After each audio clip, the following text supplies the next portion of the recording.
That was by far the worst loss of the season.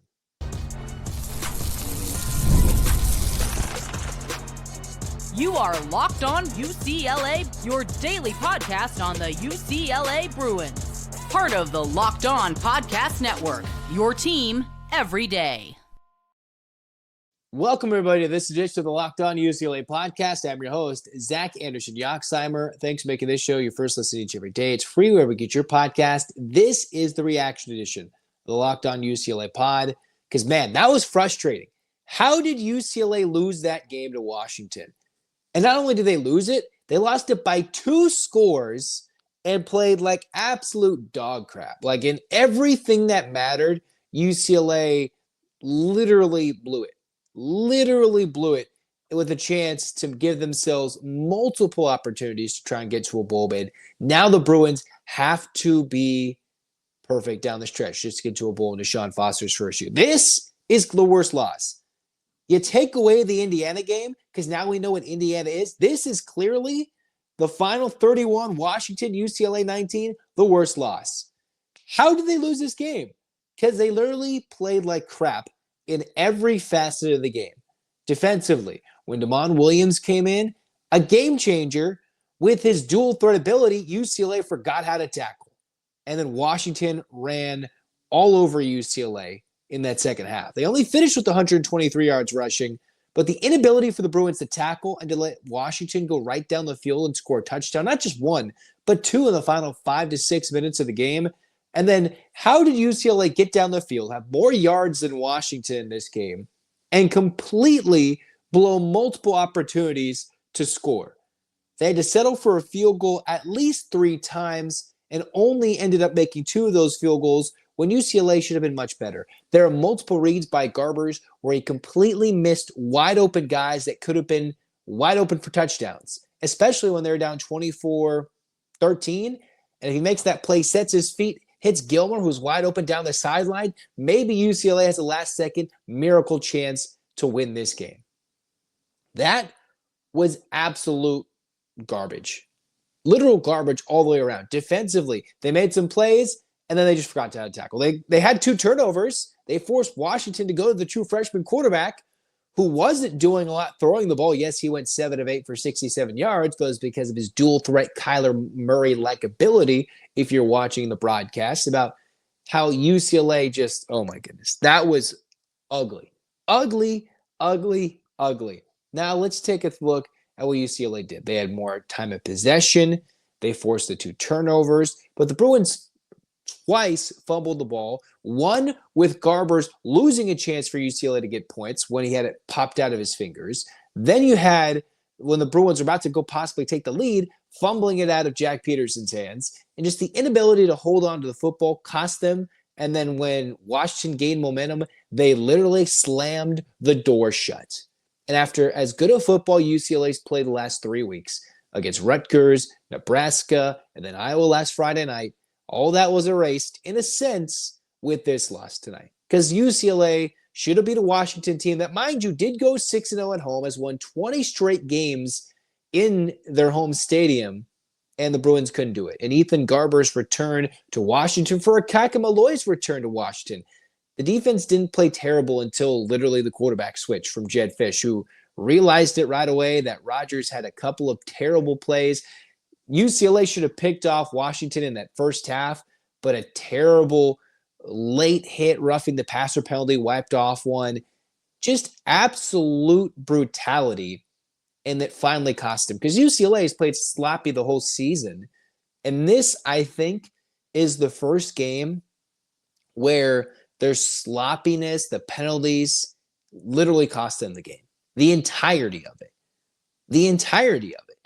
You could say, they obviously blew the Minnesota game, but this game, with how terribly they played all around, pass interference penalties, late hit penalties, false starts, everything, was just frustrating to watch. For UCLA, who, man, they had more yards. They're in the red zone 5 times. UCLA was in the red zone 5 times in this game.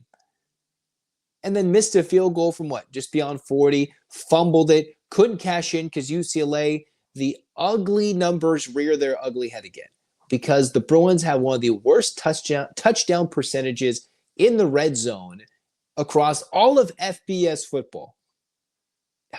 Dude, this was absolutely ugly. Dude. If UCLA had to do this to go beat down SC's ass next week, like to literally lay the smackdown on them next week, but they had to suffer through this, I would gladly take it 100 times over. If they can go beat the snot out of USC next week and maybe get a coach fired if they beat them down so badly next week at the Rose Bowl. But right now I'm in the feels with how terribly this team played all around. There are good moments. UCLA should have won this game.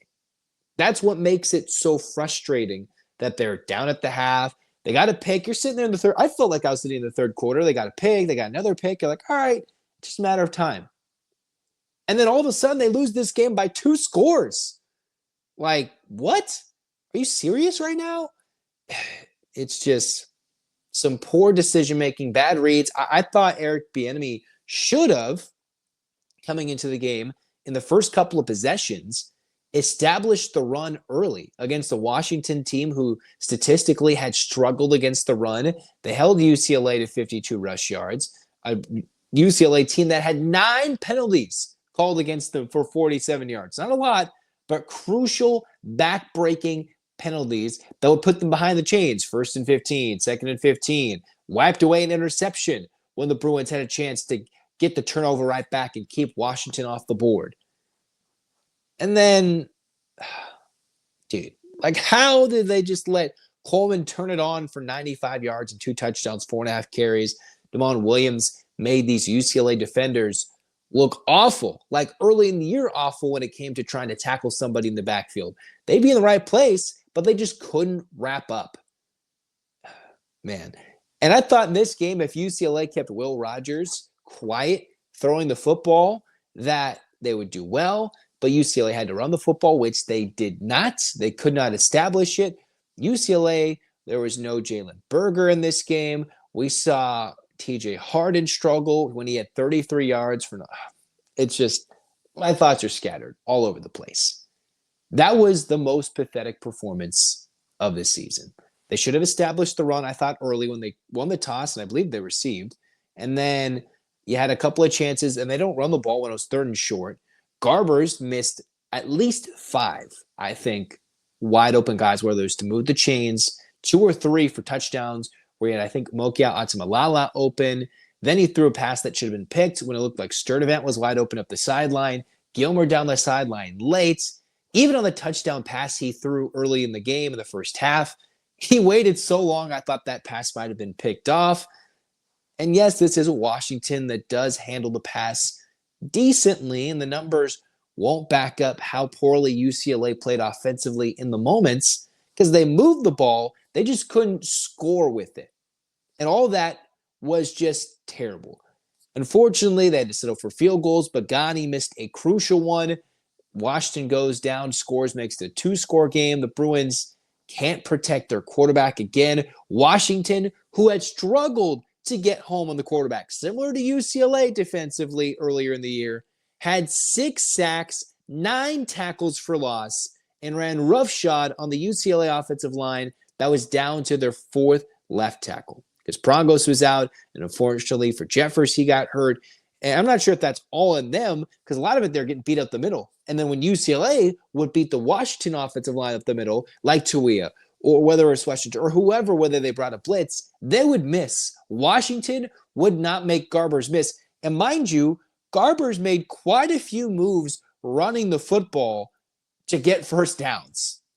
So the pass blocking would break down quite a bit. They couldn't establish the run because Garbers ran the ball 14 times with a long of a 15-yard run, but the 6 sacks for Washington held Ethan Garbers to 2 positive net yards rushing the football.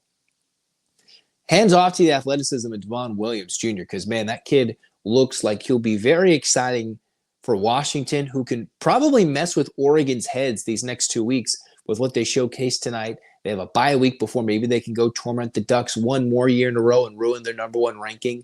And maybe knock them out of a Big Ten title game. Not sure how that would really work out. And now UCLA has to sit there and go beat USC, go beat Fresno State to make a bowl game. And now, after the recent 3-game winning streak, the season, it made us hopeful and more disappointed that they lost this game, right? If UCLA hadn't played so well, hadn't had all the uplifting moments in these last few weeks where, they've started to figure it out. But no, everything they did stupid came together in every facet of the game, including the lack of discipline. Deshaun Foster's first pillar, arguably his most important pillar, the discipline aspect of this game has been hurting UCLA the entirety of the season. Penalties, whether they would be called with Chip Kelly-led UCLA teams. UCLA under Deshaun Foster in year one has not been able to clean up the penalties. And that is what hurt UCLA. Because when they jumped offside and they went for it 4th and 1, they threw it to the end zone to Washington at the end of the game. And then Kirkwood still held them. Brutal. The epitome of a brutally played game for UCLA, because they should have won this game. But hats off to Washington. Once they made the switch, they played clean football without the penalties. They would chip UCLA on the kickoffs, and the Bruins had nothing for it. Even though Washington made their mistakes, UCLA could not capitalize. And it was an embarrassing loss. Embarrassing, not only that they lost, but they lost this game by 2 scores. And if it wasn't for a garbage time touchdown, probably could have lost this by 3 scores. And yes, I know UCLA was going for it 4th and 20 in their own 20-yard line. But when Washington went for it 4th and 1 at their own 45, and UCLA couldn't punch it in, and let's not forget the shank couple of punch, unfortunately, from Brody Richter, who hasn't had to be used as much in recent times, had a bad day, and mixed in with the kicking, it was just terrible all around for a game that was set up for UCLA. Just if they played decent, could have won this game. Literally, if they played a decently played game overall, they could have won this. And they just didn't. They didn't. And it's rare to say that when Garbers only had 1 turnover. He didn't throw a pick, played his heart out running the football, but he still made his mistakes with some poor reads and missed throws down the field. I think it was not the best called game from Bieniemy, but I say that with the Garbers-Bieniemy combo where your quarterback misses some reads, but then I don't think they established the run as early and as effectively as they could have, and I think should have early on. And then I'm not sure what you can say to a guy like Malloy, right? Like, his defenders just couldn't tackle at the end of the game, and their spirits were broken. They forced turnovers. They got a sack. They were outplayed on the other end. Washington only converted 3 of their 9 third downs. The Bruins got off the field. They tried their best to keep the team in, but then they broke down at the end. And special teams had by far its worst game of the season. By far, a missed kick and then a couple of terrible punts set up Washington for an early score, which I don't think they would have gotten if they weren't at the UCLA 30 to start. Just utterly terrible. UCLA has to go back to the drawing board, reset, use this travel day of sorts, right? Because they don't play till next Saturday.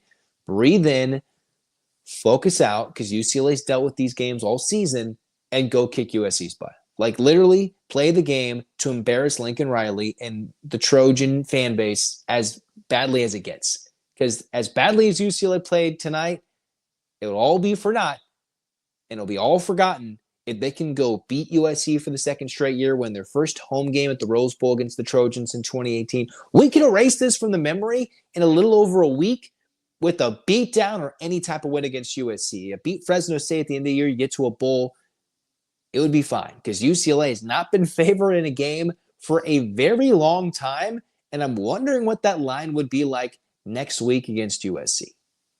But this was just brutal. That, when I react and I'm going to grade this again, I think it might be an F, a D+, and a D overall. Because that was just pretty pathetic. Now, they play their hearts out. They always fight. But execution was at its lowest point all season long for UCLA in its finest moments. Brutal.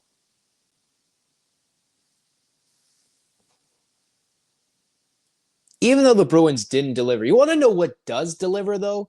It is Omaha Steaks, because nothing delivers comfort and joy just like the unrivaled quality and taste of Omaha Steaks. This year, skip the holiday hustle and bustle and save 50% off gourmet gifts site-wide at omahasteaks.com. Plus, get a $30 reward card when you shop early and score an extra $30 off with the promo code COLLEGE. 5 generations of experience. They consistently deliver the world's best steak experience. Gifting experts at Omaha Steaks have made it easy to deliver the best gift with thoughtfully curated gift packages starting at $89.99.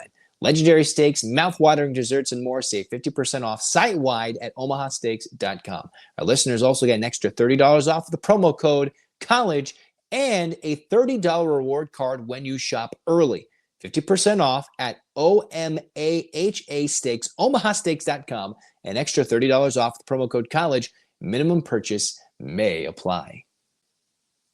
It's also a big fighting week, right? Yes, no, don't go fight your other UCLA fans over this one. Think of Game Time. They've got general admission tickets. You can go check out Game Time because locally in Southern California, you can go check out the Cosm, the big venue where it feels like you're there. UFC's there. They're going to have a big watch party at the Cosm Center. Game Time is the place to go to get your general admission tickets if you want to view that watch party on November 16th. Go check it out with Game Time. Also a great place to get tickets for that UCLA-USC game coming up. Well, finally, we talk about FanDuel because the bet against UCLA rule finally came to an end. If you're hoping UCLA won in your hearts, won on the scoreboard, but you bet against the Bruins today, you actually won because Washington held up. The Bruins have been underdogs. They've been underdogs for a very long time after the Hawaii game.